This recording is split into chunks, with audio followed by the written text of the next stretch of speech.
The rain has stopped here in Shropshire. You could easily be fooled in thinking it's a nice day here, but it's certainly not a nice day for the people who live along the banks of the River Severn.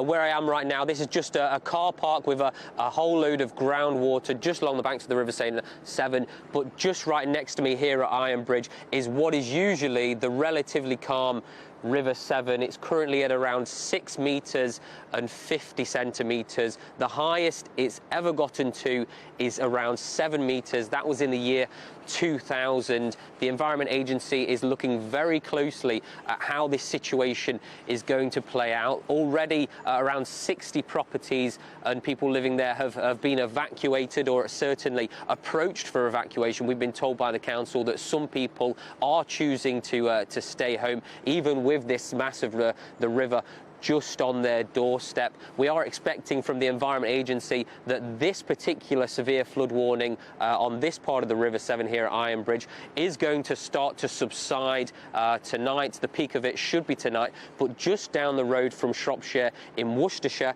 we are expecting the Bewdley severe flood warning to continue on throughout the night and probably on to tomorrow. So that's just the 2 severe flood warnings, but elsewhere in the UK there's around 100 flood warnings, and we've seen the effects of this storm set of 3 different storms that's really caused havoc for people up and down the country and has left car parks like this, homes and pubs underwater. One of the homes and pubs down a little bit further along in a place called Jackfield, a pub that's been flooded so many times that we've been told from local people that it seems that the landlords are deciding to give up on that trade, and it's been such a problem over the years that it's time for them to pack up the pub trade. But here, this does seem to be a situation that is going to continue right into the night, but hopefully from the Environment Agency, they reckon that it will start to subside over the evening. Fingers crossed. Will, thanks very much indeed. Well, let's turn to our Yorkshire and Humber reporter, Anna Riley. Anna, welcome to you. I think you're in York. If you are, I can guess where you are, having worked there myself in an office close by the River Ouse and occasionally having drunk in a pub, which was used to flood on a perennial basis. Are you by the banks of the Ouse?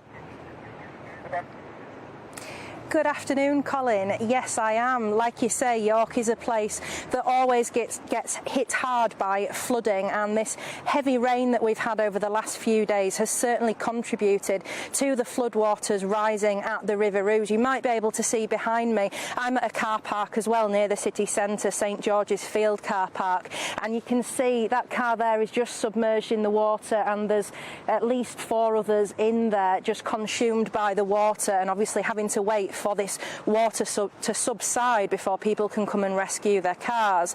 The level of the River Ouse is at around 4.58 metres at the moment, and the normal level is around 2 metres, and the floods were the worst in 2015. It's not hit those peak levels, but it's around the levels of the February 2020 flooding.